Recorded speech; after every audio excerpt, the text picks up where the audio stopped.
Pancasila ada 5 ya Bapak. Untuk berkenan tetap di depan Bapak karena setelah ini akan ada penyerahan cindera mata dari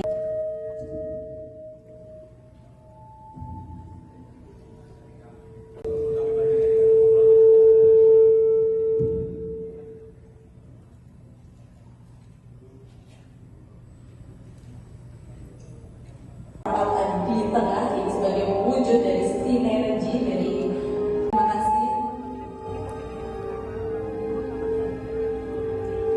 Break sejenak ya untuk selanjutnya kita akan mengikuti sesi berikutnya bersama pemantauan aliran musik cantik dari hiburan Hotel Stalika Premier Semarang. Tujuan kegiatan ini diseminasi adalah mengumumkanlah kepada publik apa yang sudah dilakukan dari kegiatan riset atau kajian terkait ekonomi hijau yang dilakukan oleh BRIN dan Badan Pusat Statistik.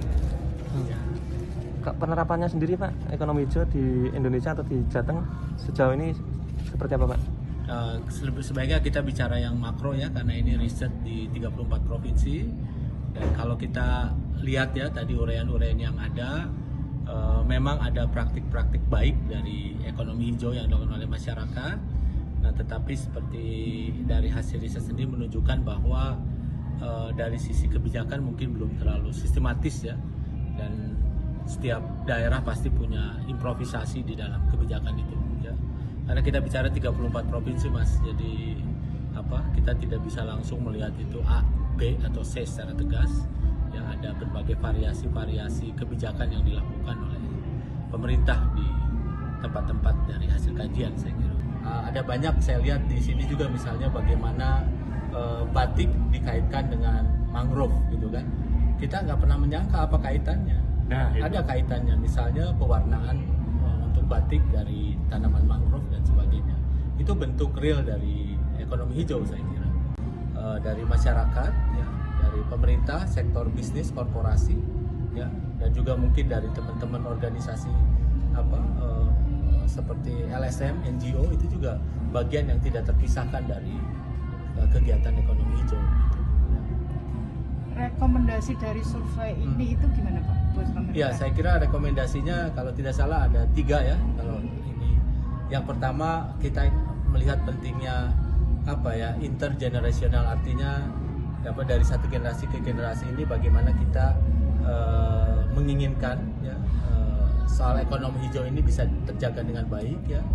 Kemudian kalau tidak salah tuh yang kedua itu tentang tata kelola ya, saya kira tata kelola yang lebih baik untuk ekonomi hijau begitu ya. Baik, dan dari target yang kita harapkan di 2025 itu sekitar 23% pembauran pemakai energi baru terbarukan, kita sudah mendekati angka 19%.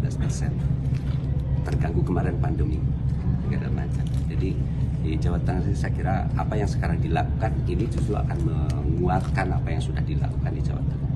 Beberapa hal yang sudah dilakukan, salah satunya yang terbaru adalah Pak Gub sudah mengeluarkan surat edaran ke seluruh pimpinan SKPD terhadap gedung-gedung yang sudah mungkin secara struktural bisa dipasang dengan teknologi energi solar surya, dipasang itu.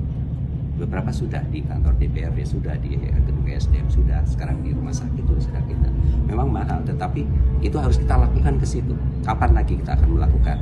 Perhitungannya bukan mahal sekarang sih sebenarnya, tapi ini kan untuk jangka panjang. Jangka panjang. Dorongan kita kerjasama dengan beberapa perguruan tinggi juga bagus. Ketika mahasiswa turun PKL atau KKN, mereka membantu membangun mikrohidro yang sekuatnya. Tapi kalau itu kita akumulasikan, itu jauh menjadi lebih besar dan itu bermanfaat untuk masyarakat. Dan ini juga merubah. Ikuti terus update terbaru dari sosial media Tribun Jateng.